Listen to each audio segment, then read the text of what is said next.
kaugalingon usahay dili ta conscious kaayo sa kung unsang atong ginaistorya. Yan ay gingon nga pila ra bay istorya, di ba? Nga dili kita aware usahay nga kining atong mga pulong nakapaguba na sa atong mga isig katao. Kay ang mga atong mga pulong sahid kita nga kining atong mga pulong gamhanan. Mabalitaw nga pagbata pa di dapat istoryahan og kanang mga dili maayo nga mga pulong sama sa ingon ni mga bata nga bulok. Kay magdako ang bata kanang mga pulong nato makadalon niya sa iyang entero kinabuhi. Nya yung nga bulok magdidiay ko.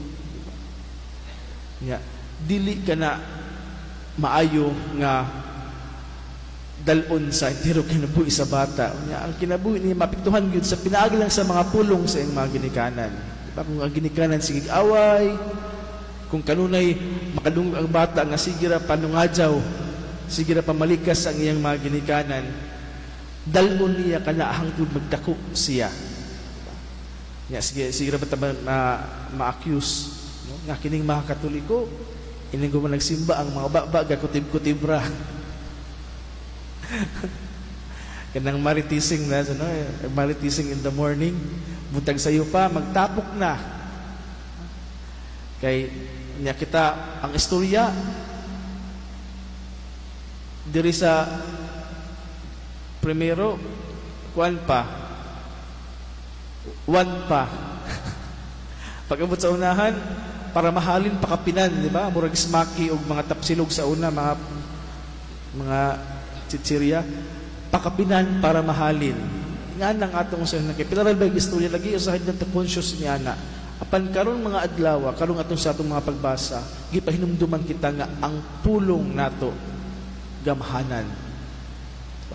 Yes, ni Ebanghelyo ato na dungog nga sa takna sa pag-ingon ni Jesus nga ang imong anak na ayo na katong opisyal giingnan niya nga katong opisyal nga nihangyo kaniya nga ayuhon ang iyang anak nga uban siya sa Kapernaum aron ayuhon ang iyang talimatjon nga anak. Apan sa takna sa pag-ingon ni Jesus nga ang imong anak na ayo na pag-uli niya, wala pa lang siya niabot sa ilang panimalay. Gisugat sila sa balita sa iyang mga sulugoon nga ang iyang anak na naayo na. Nga sa ato pa, kita nga mga nagtuo diha kang Kristo. Kita nga mga Kristiyano, ang ato unta nga mga pulong makaayo. Ang atong unta mga pulong dili makaguba sa atong isig katao, kundi makaayo, words of encouragement, mga pulong nga makapadasig sa atong kaigsuunan, mga pulong nga dili unta negatibo, dili unta toxic, no? Dili kay butag sayo pa lang atong isgutan, kabalo na mo ni ana, nga tanan negatibo, tanan ang makita, tanan ang isulti, negatibo. Gani diha sa unang pagbasa, diha sa basa ko ni Propeta Isaias, ang Ginoo miingon sa mga pulong sa paglaom.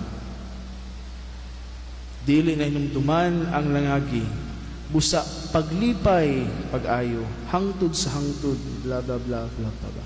Mga pulong sa paglaom, mga pulong nga makapalipay.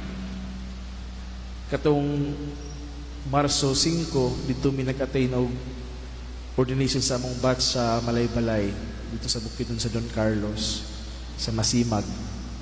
Isa sa mga punto ni Bishop Pedregosa, si Bishop Toto, ingon siya nga ang tawag daw nato isip mga Kristiyano is pagkikugma.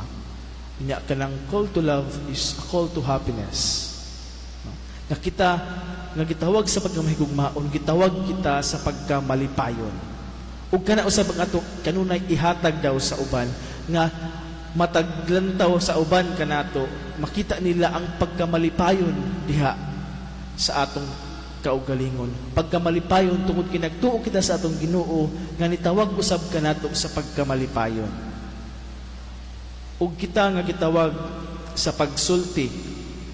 Kita nga gitawag diha sa nga ang atong mga pulong unta, mga pulong nga makaayo, mga pulong nga makapalipay, unsaon man nato kini pagbuhat. Balik ta ngadto sa pulong sa Ginoo. Ato ra bay kumpara ang atong pagtuo nga ang ubang mga relihiyon, ang ubang mga denominations daw kanang sila lang din ang gabasa og Biblia. Kita di ay gani dili lang kita gitawag sa pagbasa sa Biblia, pagbasa sa Ebanghelyo, kundi pagpuyo niini, living the gospel. LGC.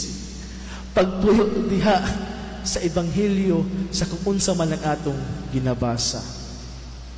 Untana diha sa atong kanunay nga pagbasa sa Biblia, sa kanunay nga pagpaminaw sa pulong sa Dios sa matag misa. Untana ang mga pulong usab nga mogawas sa atong mga bakba, mga pulong nga makaayo, mga pulong nga mga padasig, mga pulong nga makapalipay. Untana aware ta ni anang maong gahom sa atong mga pulong.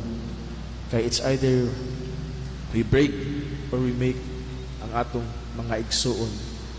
Untana kanunay itong bantayan ang atong mga pulong.